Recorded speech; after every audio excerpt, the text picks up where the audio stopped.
Okay, ito po ang inyong Pinoy Firearms Instructor, mga ka-trigger, at welcome po muli dito sa ating hunting YouTube channel.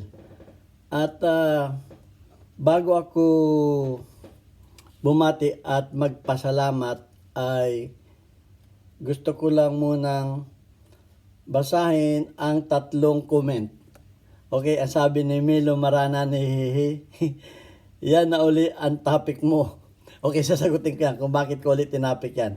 Ang sabi naman ni Adoka Billing Channel, pwede rin iputok sa katawan ng saging. Kasi yung naging topic natin ay yung paano ma-retrieve yung yung projectile o yung head ng bullet pag ipinutok. So ang sabi niya pwede iputok sa katawan ng saging. Ang sabi naman ni David Dayata ay iputok mo sa drum na may tubig. Pagkatapos, kuhanin mo at diyan makikita mo ang bakas ng groove. Okay. So, sasagutin natin yan. Ang sabi ko naman sa inyo, kung meron kayong alam, ay i-comment ninyo. At kung yan ay, kung ako ako'y kumbinsido, aayunan ko yan. At kung hindi ako kumbinsido, ay magbibigay ako ng aking sariling opinion. So, ayan, sasagutin natin yung tatlong comment na yan. At bago yan ay gusto ko lang muna pasalamatan ang ating mga 39,750 plus na mga subscribers dahil sinabi ko nga na tayo ay isang charity vlogger na kaya tayo gumawa ng channel ay para sa ating mga 6 na estudyante na tinutulungan.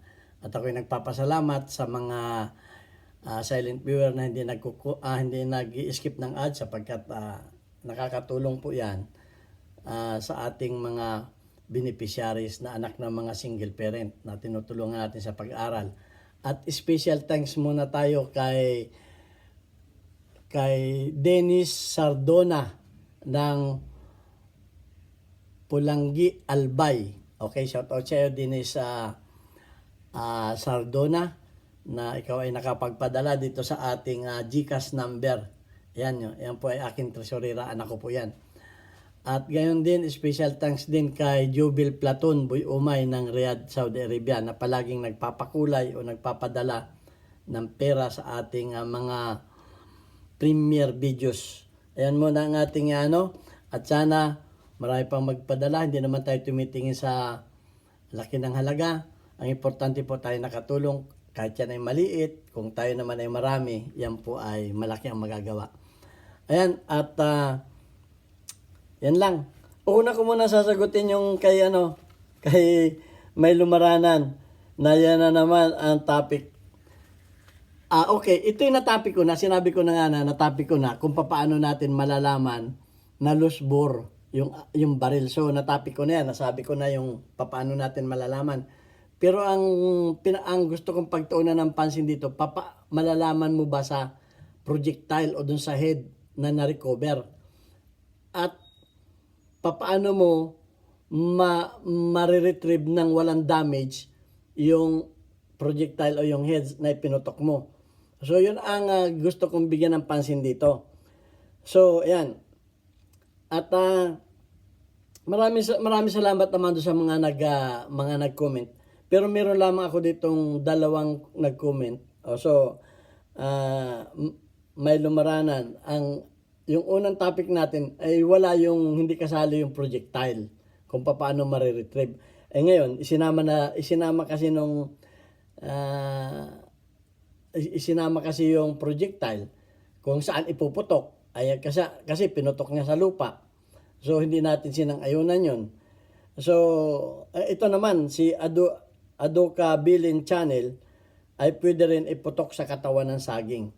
Okay, hindi ko rin po sinasang-ayunan yung iputok sa katawan ng saging dahil ang saging po ay penetrable.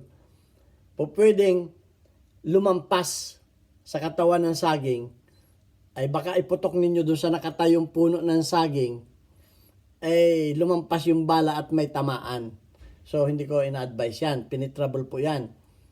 So, unless nagagawa kayo ng backstop na puno ng saging, pero mahihirapan kayong hanapin, believe me, mahihirapan kayong hanapin yung yung bala kung sa puno ng saging ninyo ipuputok, dahil hindi natin alam kung saan tumigil yung bala, kung sa pang-ilang saging. Meron nga gumawa niyan ay sa milon eh. Pampitong milon yung pampitong milon, dun tumigil yung yung milon nakasalansa ng 1, 2, 3, 4 hanggang maraming milon. Pinutukan niya dito sa pampitong milon, tumigil yung bala ng 45. So, kung sa katawan ng saging yan, ay maraming katawan ng saging ang dapat mong ang dapat mong isalansan, hindi lang isa. So baka magkamali tayo. At baka kaya hindi ko tinuturo. Sa totoo lang, kung hindi safe, hindi ko talaga ituturo at hindi ko ina-advise. So hindi natin alam kung saan titigil yan, kung sa pang ilang puno ng saging yan titigil. Okay? Kaya ang itinuturo ko lamang ay yung safe na pamamaraan at yung ginagawa ng ating mga expert. Okay, yung ginagawa. Pag hindi expert ang gumawa, hindi ko i-advise yan. Dahil baka nga maka-aksidente, tayo pa ang masisi. Okay, so tapos na tayo dyan. Hindi ko ina-advise yan dahil hindi nga natin alam kung baka pumutok kayo sa puno ng saging na nakatayo at merong tao doon may tinaman. Kamukha nung ako'y bata pa. Airgun lang yung gamit namin. Pumuputok kami sa may puno ng saging. Ayun pala, tumatama na dun sa banggirahan ng aming kusina ng aming kapitbahay. O di kami ay palibasa mga bata pa, di kami pinatawad na laang. At mga bata pa kami noon. So yan ang isang lesson sa akin. We don't know where the bullet will stop. Hindi natin alam kung saan hinto ang bala. Okay, masipa yung sa lupa at palampasin mo sa lupa yan. Pero hindi ko rin ina-advise yung sa lupa kasi baka may tumalsik na anuman tamaan dyan. Siyempre, pag sa lupa natin pinutok yan, kung anuman yung nandun tamaan, ay tatalsik. At pwede rin makadisgrasya. Ngayon, ang importante natin ay sa tubig. Ang sabi ni David Dayuta, iputok mo sa drum na may tubig, pagkatapos kuhanin mo at dyan mo makikita ang bala ng group. Okay, no, ako'y bata pa rin. Narinig ko yung pag kasi kwentuhan ng mga baril, ako'y nagmamarites eh. Bata pa ako noon. Ang sabi nung kumpare nung tatay ko na nagkukwento, meron daw nagpa-practice ng shooting sa dagat. Ang pinuputukan niya yung mga nakalutang na lata. Ngayon, yung meron namang siguro tabi ng dalampasigan yon, yung kalsada, merong isang babae na nagmamaniho na tinamaan ng bala dito. Ngayon, hinanap, nagbalistik. Hindi ko alam kung paano nahuli yung nagpa-practice ng bala na pumuputok sa tubig. Na-find out na siya ay nagpa-practice nga doon, yung bala ay nag-ricochet, tumama dito. Parang hindi ako naniwala doon. Pero ang sabi doon ng science ay yung pumukol ka ng bato sa tubig na nag-iilang lumulundag yung tubig. So may ricochet. So may napanood naman ako sa video. Ito ang proof na delikado. Kaya hindi ko tinuro yan. Ito ang proof. Panoorin niyo. Amazing Video of Bullet. Ang title ng video ay Amazing Video of Bullet Escaping on the Water. Ito yun. Ipi-play ko lamang yung portion kung paano. Kasi in slow motion to eh. At tingnan natin ha. My presentation of bullets skipping off water. Hope you enjoy.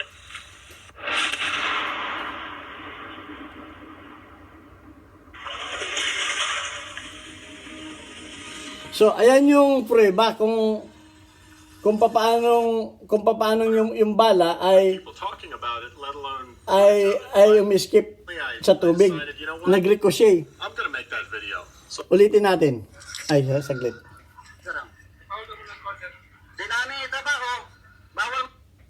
Realize a lot of people don't know that, but they do skip off water. And don't take my word for it. Keep watching this video. You're going to see it. I've always been curious, in the tiny fraction of time that the bullet is in contact with the water, what's going on?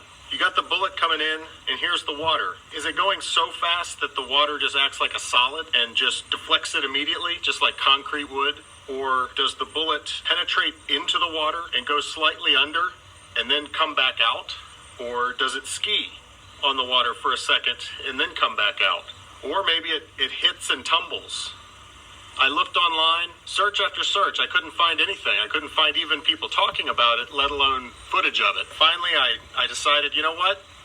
I'm going to make that video. So I went out and I rented a high-speed camera at no small expense, I might say. Share, like, subscribe. And we're going to make this video. So enough talk. Let's get to it. Here's my presentation of bullets skipping off water. Hope you enjoy.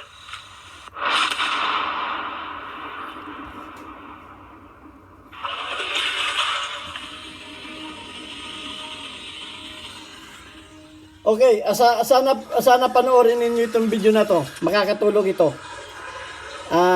Hindi na ako magpapaliwanag dito. Hindi na ako magpapaliwanag kasi nakita naman sa kung baka hindi masyadong malinaw yung panonood ninyo. Yung bala ay umahon sa tubig, umahon na ganun. So tama yung narinig kong kwento na pwedeng mangyari yon. So kaya hindi ko ito in-advise. Alam ko na, may alam kasi ako dito eh. Ngayon, ang alam ko lang dati ay yung kwento na narinig ko noon. Ngayon, naghanap ako ng video na patunay na po pwedeng yung bala ay mag-ricochet sa tubig. So, baka iputok ninyo sa drum, siyempre, hindi ninyo patatamaan yung drum. Siyempre, pagka, alimbawa, ito yung drum. Papaganyan siyempre ang putok ninyo, hindi ninyo patatamaan dito. Nakakatakot naman din iputok ng paganyan yan. Baka tayo magkamali at mag-ricochet yung tubig, mag-ricochet sa tubig yung bala. Siyempre, pag wala na sa tubig yung bala, hindi na natin alam kung saan pupunta yan. Kung nasa loob man tayo ng kwarto o nasa loob tayong bahay, baka mag-ricochet yan. Pagkagaling sa tubig, tumama sa matigas na bagay, mag-ricochet yan at kung saan tumama yan. So, ayan, kaya ang sabi ko sa inyo ay dapat yung a little learning is a dangerous thing. Kaya ako maingat akong mag-advise. Kinakailangan pag ako'y nag-advise, yung galing sa mga expert. Kung hindi galing sa mga expert, yung aking advice, hindi ko i-advise. So, may prueba tayo. Panoorin ninyo yung video na yan, ulitin ko. Disclaimer sa may-ari ng video ha. Ang video na to ay amazing video of bullet escaping on the water. Yan ay kay video yan ni Guncraft 101 ang may-ari ng video. So isinare ko lang ito sa inyo para sa awareness. Baka gawin ninyo ito ay hindi ko naman sinasabing makaka-aksidente. Baka kung may 1% na hindi safe yung ating gagawin, wag na nating gawin. Wag tayong umasa, wag nating ibaliwala yung 1%. Baril yan. So ayan mga ka-trigger ha. So David Dayotana, sana hindi mo masamain yung aking pagtutol sa iyong video dahil may pruweba na pagka ipinutok mo sa tubig ay pwedeng mag-ricochet ang bala. So, ang sabi nga, hindi natin alam kung saan pupunta yung bala na yan. Once yan ay kumawala na sa baril. Believe me, believe you. Yan ay sinasabi ng may sa demonyo na yan. At kung hindi safe yung ating gagawin, huwag na nating gawin. So, bilang isang idolo ninyo at nagtuturo ng tungkol sa safety at tungkol sa baril, katungkulan ko na ipaalam sa inyo ang mga bagay na hindi safe. At hindi naman ako maglalabas ng video, gagawa ng video na wala akong pruweba.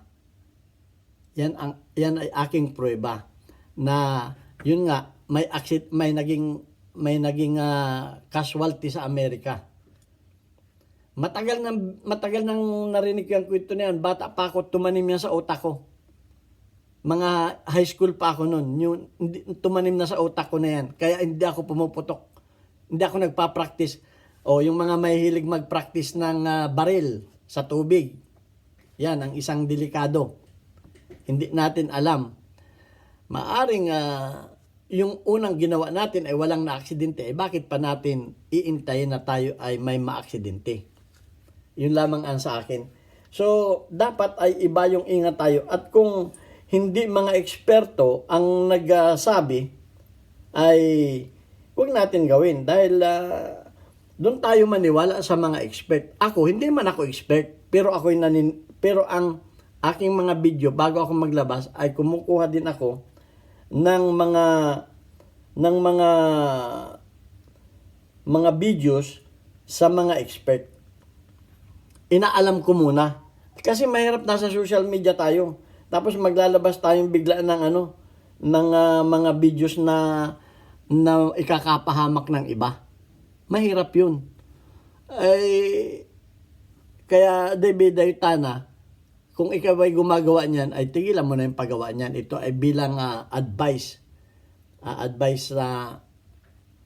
na ang hangad ko talaga ay walang maka-aksidente. Dahil kaya nga mahigpit ang YouTube channel sa pag-upload niyan. Kaya nga meron tayong mga community guidelines. Kaya ko ipinaalam sa inyo ay kaya hindi ko ito binanggit doon sa aking alam ko to doon sa aking last video na paano natin malalaman na lost-bore na yung baril. Hindi ko talaga ito isinabi. Although alam ko na makukuha mo yung bullet doon sa tubig. Pero once na magkamali tayo ay mahirap na. Isang pagkakamali, pag ikaw ay isang pagkakamali lang sa baril ay maaring buhay at habang buhay mong pagsisisihan. Okay, sana wag ninyong masamain yung aking payo at ito naman ay para sa ating lahat. Okay, papasahin ko lamang yung mga community spotlight, weekly highlights of your most engaged audience members including your top commenters. Okay, naunguna pa rin si Rayuna na may 100 plus na engagement. Si Robert Almario ay 12. Si Angel ay tumaas, naging 40. Si Aliboy Palaboy ay 3 pa rin. At nadagdag si JR Tandok, 43. Okay, shout out kay JR Tandok, sorry.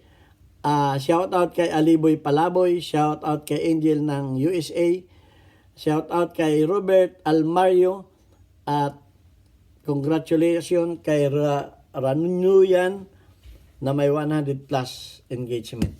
Okay, shout out din sa aking adopted daughter sa aking YouTube channel, Chinchin Gutierrez. Na-appreciate ko yung iyong mga comment at ikaw ay nagko-comment na. Nami-miss ko yung iyong mga comment. Okay, thank you very much. Hanggang sa muli. Sana maging aral ang ating videos na ito at panatilihin natin tayo ay ligtas sa anumang ating gagawin about sa baril. Thank you very much. God bless us all.